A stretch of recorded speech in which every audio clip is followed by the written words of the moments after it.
connected to the brain. Then later it's flesh and blood. You know, salamanders can grow a tail or a leg if you cut it off. They're going to study that genetics and put those characteristics in people. The only thing the matter with it is you'll have a baby arm for years till it grows to be full size. So they will have accelerated growth of different arms. So they can put one on for your age instead of a little baby's arm with nipples. You understand what I'm saying? And then they'll be able to first be mechanicalized for the blind, electrical, but they'll look like real eyes. Then there'll be living tissue eyes that are alive, that are grafted in you. Then after that comes longer life. They tell you today that all of us get old and die. That's not true. We get old because the blood vessels build calcium. They get smaller and smaller. So the nutrients can't get out, and you wrinkle and age and bend over. But in the future, the blood vessels will be cleaned of calcium. So you'll be 23, even though you're 92. You know what I mean? Your body will be kept at optimal performance.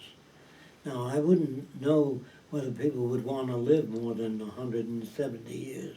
Maybe they say, I've had it. Or maybe they'll go on to be different type of organism. Do you think you know what I mean? But you can't say man will always be like man. In the future, you may have an eye in the back of your head because they decide that's better. And you'll be able to regrow organs. And you'll have a new organ in your body, that small ball that has all kinds of bacteria. So if you get a tumor, it releases anti-tumor bacteria.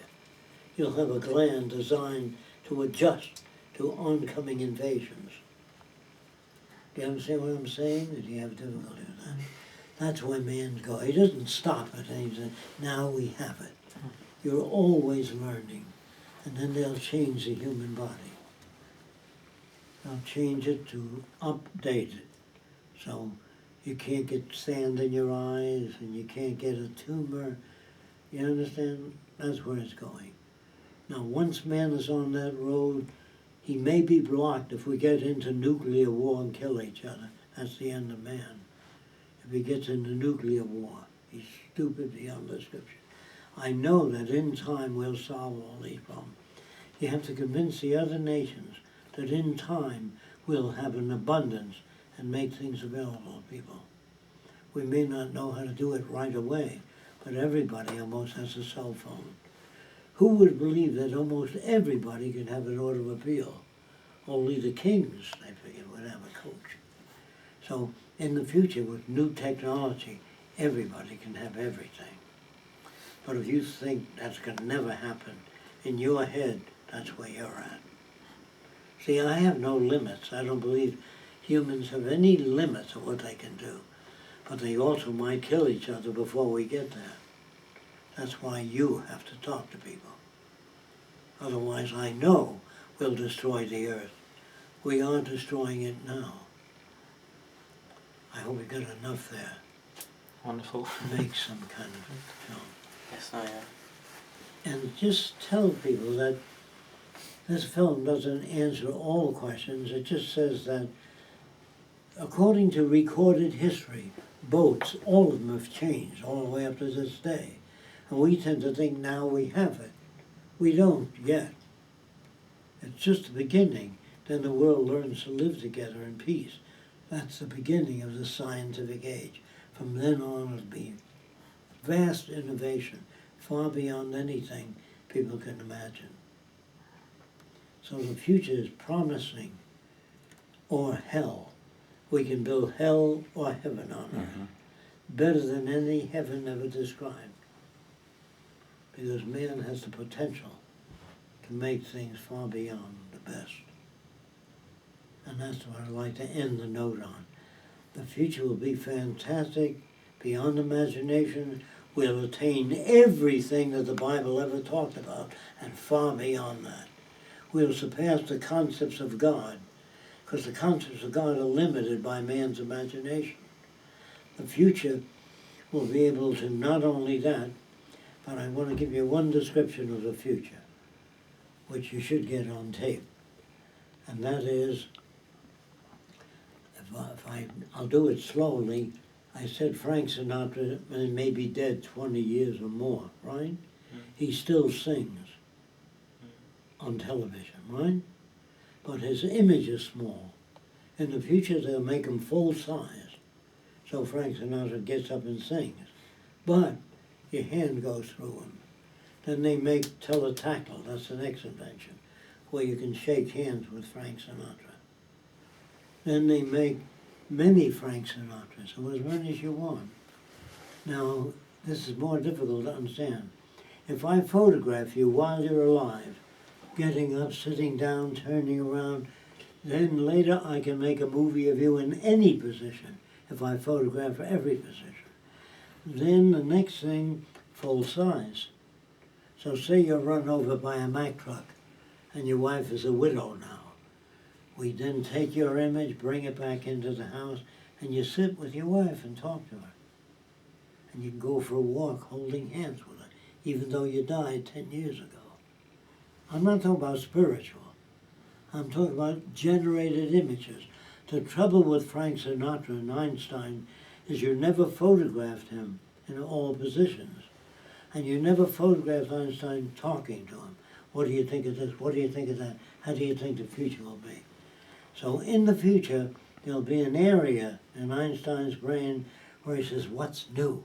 And you can explain what's new. And it's just very interesting, see? But you have, the future will be so fantastic, normal people will be scared shitless in that world, run away, you know, because they can't understand it.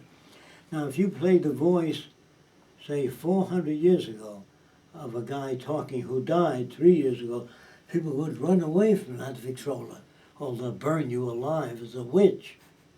Do you understand that? So when you stop at the Victrola, that's what you used to call it, you used to wind it up and the record spins. Now you get a chip about this long, put it in your machine, takes thousands of pictures and voice for hours. And the chips are getting smaller and storing more, till one day we store the whole world of information on a little tiny human. And then beyond that. Do you understand what I'm saying? If you see limits to a human, I mean, you're talking of your own limitations. I see no limitations of the future. Jacques, would you say we are not far away from post-humanity? From what? Post-humanity? You know what I'm talking about? Post-humanity? Yes. You mean exceeding human systems? Yes. We're not that far away, if we don't kill each other. I think that things are very bad now, unemployment. If we can get to the Venus Project, it'll happen very fast, otherwise it's going to take a long time, or may not never happen. Post-humans are people that have gone far beyond humans, and humans today wouldn't like them. Can you understand that? I would want to live in that world where you don't know who's living or dead. You wouldn't know. When you see a movie of a person, if you could show a movie 400 years ago, you say, how come all those dead people are on the screen? They wouldn't understand. You have to explain photography to them, lenses, cameras, and they still say, well, you some kind of witch? They could not understand that. They couldn't understand rockets going to the moon at all, unless you had them for weeks and you worked on them. So whatever people believe today is full of shit. Everything they believe in. Because you can't control people unless you're educated to be a doctor, a butcher, a baker, electronics repairman. That's today. In the future, the circuits repair themselves. Now, the average person says, well, how can that be? Should I describe self-repairing circuits to you? We have the time. All right. The Navy was running high voltage through wires.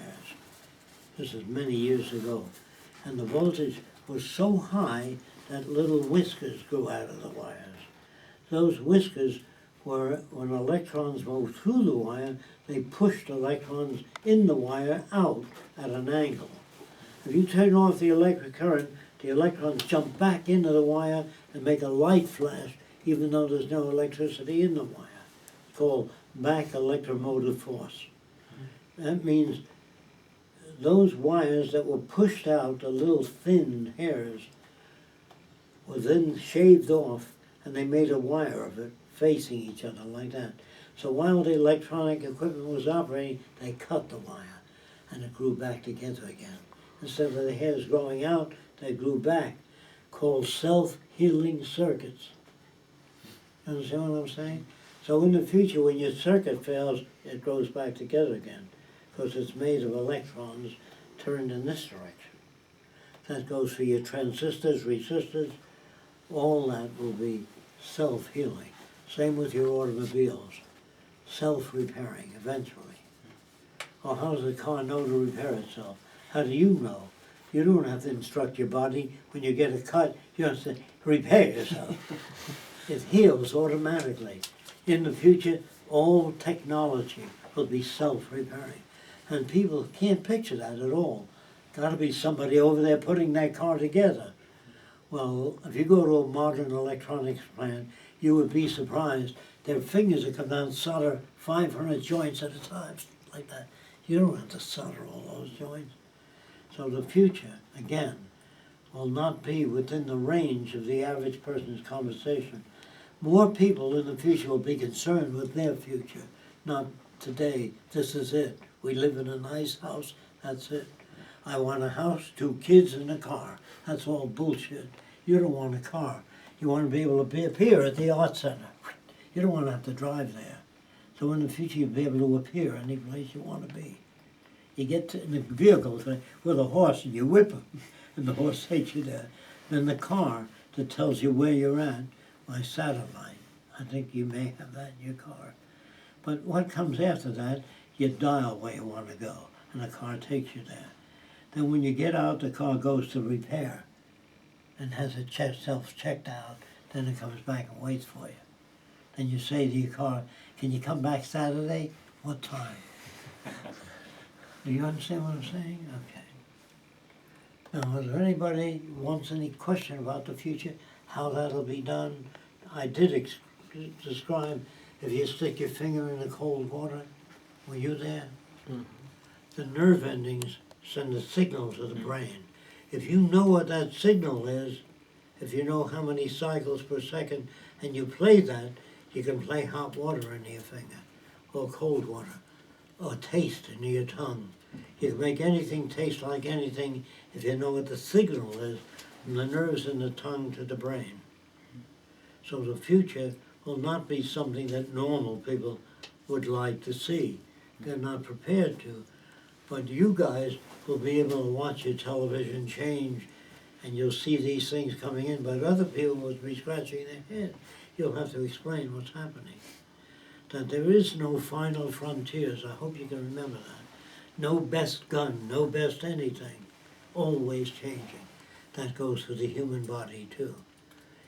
People 10,000 years from now will not even look like us. When they go into the ocean and swim like a fish, come out, legs will appear. When they go on to space, they'll turn off. You know what I mean by turn off? For 100 years till they get to another planet, then they turn on again. Otherwise, you got to feed the guy, give him food, you're going to shit for 20 years on the way to the other planet. What do you do with all that stuff? You have to carry a lot of water with you, you understand? So the future is very different. So don't ask people whether they'll like the future. You have to just tell them that your great-grandfather wouldn't like it today. Then they can understand. If you press a button, the light goes on, a guy run out of your house in the past. He said, you're a witch.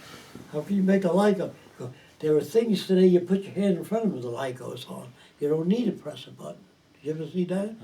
Well, if you did that 400 years ago, you'd probably live about 20 minutes. That'd burn you alive.